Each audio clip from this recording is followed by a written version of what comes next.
I want to thank you for taking time to watch this video. If you're watching this, you obviously received some information from someone who shared with you the link to this video. That is, they cared enough to be able to tell you about the gospel.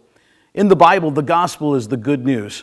And the reason why we need the good news is because the world is full of bad news. Everywhere we look, we can see the impact of sin. The Bible says in the Old Testament that when God made Adam and Eve and placed them in the garden, He put them in a perfect world. And that perfect world has been affected by their sin. Their disobedience, Adam's disobedience, has brought sin into the world, and death into the world, and sickness into the world. And everything that we are observing is a result of the sin that has contaminated everything that it touches. But God did not make the world like that from the beginning. He made it and He looked back and said it was very good. But because of this, all mankind has been plunged into sin. The Bible says that all have sinned and come short of the glory of God. That there's none righteous, no, not one. As a result of Adam and Eve's sin, the Bible says, for by one man sin entered into the world, and death by sin. So death has passed upon all men, for that all have sinned. With this bad news, we could use a little good news. And the good news is that Jesus Christ came. And when He came as the eternal Son of God, God in human flesh, that He walked this earth and He lived the obedient life that you could not live. He gave Himself at Calvary and went to the cross in order to be able to pay for your sin.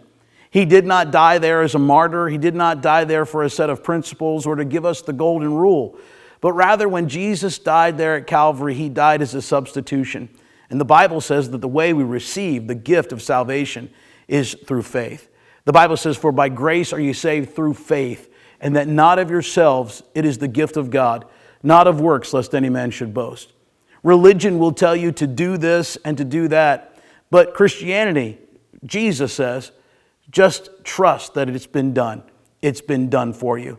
Can I say to you that if you will change your mind about your sin and change your thoughts about who you are and what you're trusting in, and place your faith and trust in Jesus by believing in His finished work, you can be saved, rescued from your sin. The Bible says that Jesus not only died for sin, but that 3 days later He rose victoriously from the grave. And after rising from the grave, He now lives to hear the penitent plea of those that would come to Him by faith.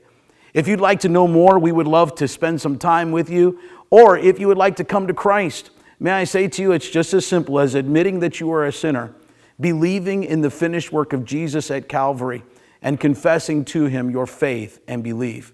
We would love to help you and walk with you on this journey. May God bless you. Thank you for taking a few minutes to walk with us through the truth of the good news of Jesus Christ.